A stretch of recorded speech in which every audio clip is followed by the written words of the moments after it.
আমরা দেখেছি এই যে বাংলাদেশের রাজনৈতিক ডামাডোল, সেই রাজনৈতিক ডামাডোল কি নিয়ে?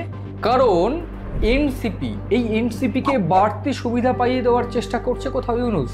এই প্রশ্ন উঠছে তার কারণ ইউনূস তিনি চাইছেন যে আগামী বছর ভোট হোক, কিন্তু বিএনপি বাংলাদেশের যে অন্যতম দল বা বিরোধী দল ছিল, বর্তমানে অন্যতম শক্তিশালী দল বিএনপি বা জামাত, তারা চাইছে ভোট ডিসেম্বরেই হোক। এবং এই ডিসেম্বরে যদি ভোট হয়, তারা সবাই জানে এনসিপি বর্তমানে সেই রকম সংগঠিত দল নয়, এবং সেই সংগঠিত করার সময় কি কোথাও তাদেরকে দেওয়া হচ্ছে, প্রশ্ন উঠছে। তার কারণ এই যে বিএনপি ছাড়া এই যে এনসিপি, যে ছাত্রদের উপর ভর করে ইউনূস এসেছিলেন, সেই যে ছাত্রদের যে দলটা, সেই দলটা কিন্তু ইউনূস ফান্ডিং করছে। এবং যদি দেখা যায় এই ছাত্র দলটার কোনো আলটিমেট যে প্রধানমন্ত্রী মুখ, সেটা কিন্তু নেই। এবং সেই প্রধানমন্ত্রী মুখ কিন্তু একমাত্র যদি অচিরেই দেখা যায়, সেক্ষেত্রে কিন্তু একমাত্র প্রধানমন্ত্রী মুখ ইউনূস।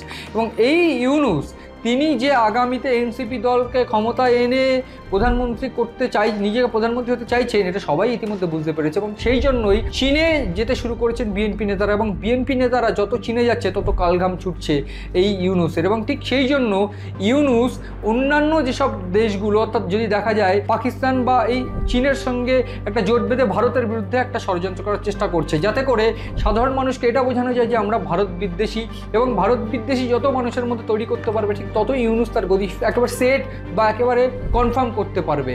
সেই জন্যই ভারতের বিরুদ্ধে এইরকম ষড়যন্ত্র, নিজের দেশের ক্ষতি করে নিজের গদি ধরে রাখার জন্য ভারতের বিরুদ্ধে এরকম একটা ষড়যন্ত্র। পাশাপাশি যদি দেখা যায় এই হাসিনা, আমরা ইতিমধ্যেই দেখেছি শেখ হাসিনাকে বিচারের আওতায় এনে ইতিমধ্যেই শেখ হাসিনার 6 মাসের যে কারাদণ্ড তারা ঘোষণা করেছে আন্তর্জাতিক যে ট্রাইব্যুনাল। এবং এই যে